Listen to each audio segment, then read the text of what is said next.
Welcome back to Taiwan Outlook. Joining us today is Legislator Justin Chou. He's the convener and member of the Foreign Relations Committee at the Legislature Yuan.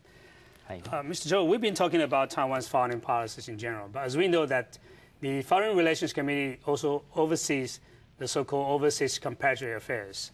What do you think the most challenging for Taiwan's overseas affairs, compatriot affairs policy? I think policy is right. And I try to visit different countries and to visit their overseas Taiwanese groups there. And they are doing very, very good job there. They try to have very good business there. And according to Taiwan's good relationship with certain countries, and their government trying to give the special offer to the local Taiwanese businessmen, and they did a very good job. But the situation is very simple. You know, mainland China still play a very, very important role. Try to abstract the Taiwanese businessmen, like the mind. So that's why we a little bit worried about when we visit different countries and discuss something with them, and they just like trying to judge what the Taiwanese government or mainland China government says. So I'm a little worried about that because all these businessmen born in Taiwan and they try to go to abroad to start their own business. They are very successful, but they are not willing to come back to Taiwan. They are not going to treat Taiwan as their mother country anymore. So that's why I'm a little bit worried about that. So that's why I always like urge the minister say, try to visit them, try to listen to their hearts, what they want, what they need, and try to give them more story about Taiwan's past couple of decades achievement to them. And Taiwan is their only one country. So that's why I'm a little bit worried about that. Even Taiwan and China still has lots of the way to go about the future cooperation or future business get together, something like that. But the overseas Taiwanese means the heart, we have to try to listen more. Do you think that the domestic politics in Taiwan or partisan politics in Taiwan have some impacts on the overseas Taiwanese and Chinese communities? Exactly. Taiwan is very like a special place. National identity issues still exist in the local people's heart. So even in this island, we have lots of different ideas about what's the Taiwan's real status. How to convince the overseas Taiwanese men, how to tell them what we are and what we are going to do. It's a little bit hard, but that's why I always urge like the minister of the Overseas Compatriot ministry say, don't talk about the ideology issues. To talk about practical issues, how to give them better life, how to give them like a better future, how to give them like better vision, and ask them to come back to Taiwan to contribute, something like that. So that's why do something practical. I think this is the only one thing we can do now. As you mentioned earlier, that China now, PRC now is trying to make appeal to the overseas Chinese and to use them as a very important force against Taiwan, Taiwanese government in particular. What kind of strategy we can do to challenge that kind of offensives on the part of Beijing?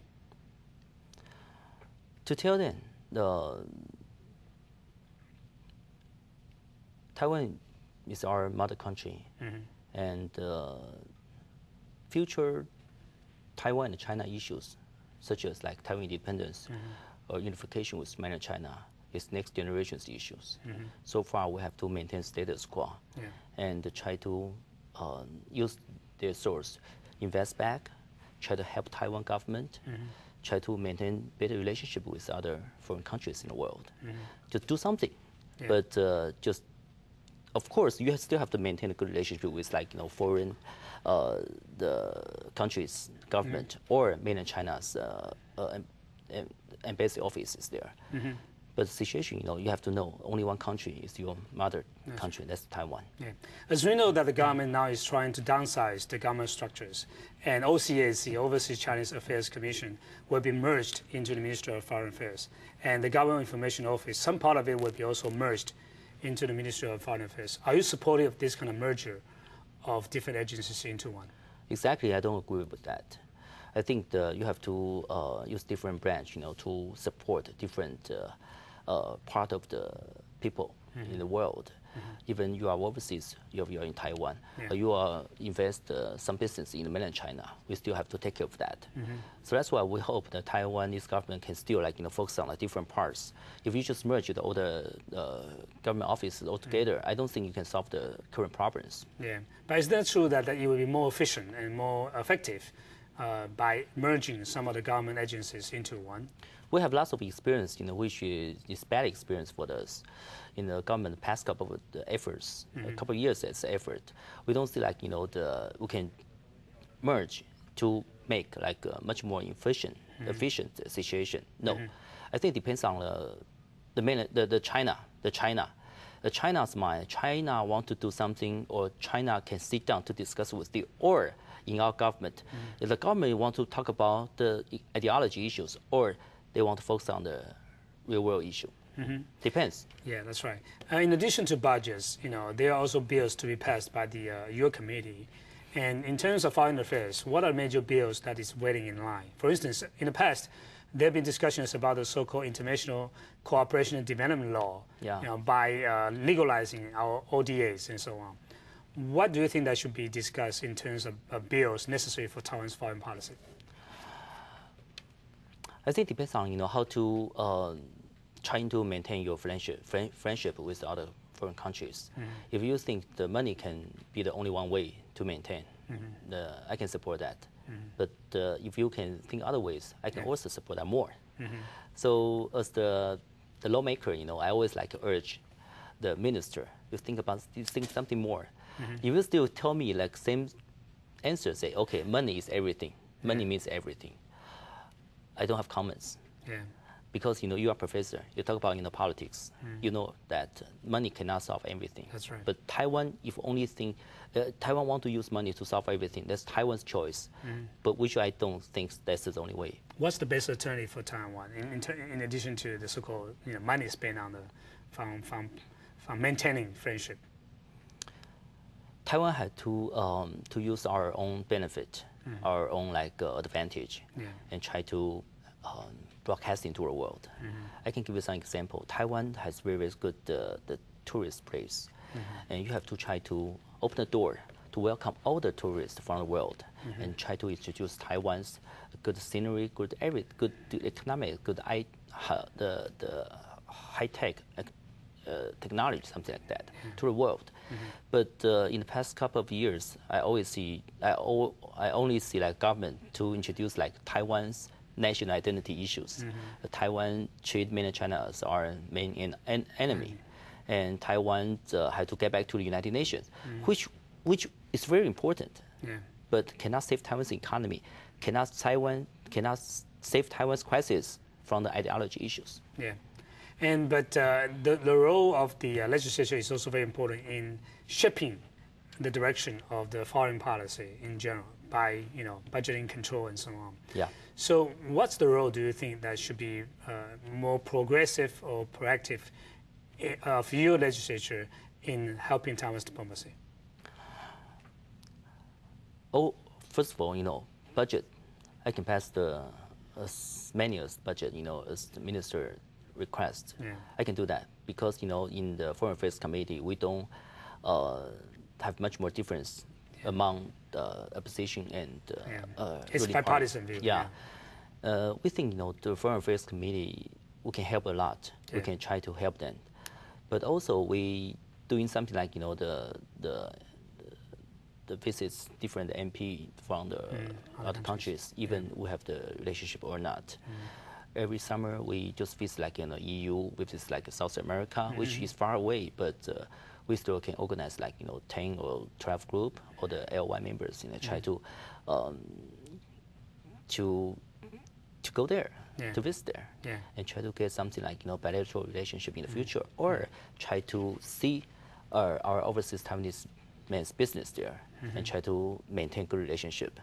Well, it's kind of practical ways, but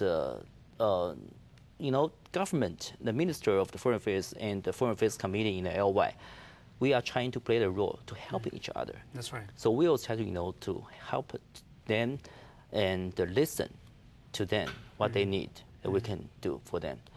But for my personal role, I think, maintain a good personal relationship with some MP members in Europe, in the United States, in Australia, or in South America, which I think is, I'm very satisfied, with the past couple of years, what I did and what I maintained.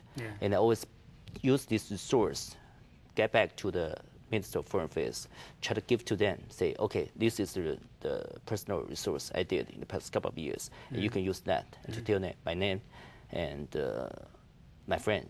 We are helping the two countries' future relationship. Yeah, but as we know, many NGOs in Taiwan are also trying to help Taiwan's diplomacy by reaching out to other countries, by making friends and so on. But that's a very important one. That's a very important one, that's right. But do you think that the government should do more to help the legislatures and to help the NGOs in Taiwan, to help them, to push them to go out and to make friends? Of course, but no plans yet. Yes, we have the NGO, we have different organizations, doing a very good job there. And they are trying to making friends. They are trying to play a very important role, even these not official ones in the world. But when I travel into the different countries, I believe that maybe next century, no country want to focus on the diplomatic relationship only. They care much about the NGO issues. I think Taiwan can do something in this part more. What would be the most difficult thing that our NGOs, if they try to budget? Still budget. But they are an NGO, non-governmental one. In other words, they are not supposed to get money from the government. Isn't that true? Well, they have to do the fundraising things from the group, or doing something like the charity issues in Taiwan. I think Taiwanese people is very they are very kind. They want to donate something to the NGO. But when the Minister of Foreign Affairs, they are not trying to help in the NGOs. They are only trying to use money, use the budget to maintain the relationship with other foreign countries. That's right. And just try to neglect the NGOs exist, which I think is not the good ways to maintain relationship. So that's why I always urge them to care much about the NGO issues. If you can fundraise them, or you can help them to getting stronger, I think Taiwan's relationship can be much easier to maintain. Yeah, but some people argue that for the past few years, Taiwan has been too much focused on domestic issues, and this society is not open to the outside world. It's not very internationalized, especially for the young people. When they turn on the TV, they only watch local news and so on. So do you think that's the case at this moment in time? Media is another issue because no one watch media when they are desperate to watch international news. Maybe two of us, very desperate, for watching some interesting things in the world. But I used to work with media for 10 years. I know that when I have some international news or something good things happened, and watching rates going down very, very rapidly. So I know that's human being. They want to do something. They want to watch something special, exciting, or disgusting, something like that. Sorry, I use this word. Or sensational. Yeah, but international news is very important for me, to me. So I watch CNN, and I try to read English newspaper every day. But still, domestic things bother me a lot, and I try to care much about the domestic news because I have to face my supporters, my voters, and discuss what's going on about the domestic politics. So, answer your questions. Media, any media in Taiwan can play international roles or share international message to the local people. I think that's very, very good. But no one will do that because they lost their money. So, personally, if I can do something for the international news or helping the international community here in Taiwan and to play a much more important role, I will do anything I can. Yeah, you are now serving in the Foreign Relations Committee, but in the past you used to serve in the Education Committee. And that has to do with the international relation of our kids and so on. So when we come back, we will talk about your personal thoughts about of your jobs in the past 2 years, and look into the future. What do you expect from Taiwan and from your own career? So stay with us. We'll be right back.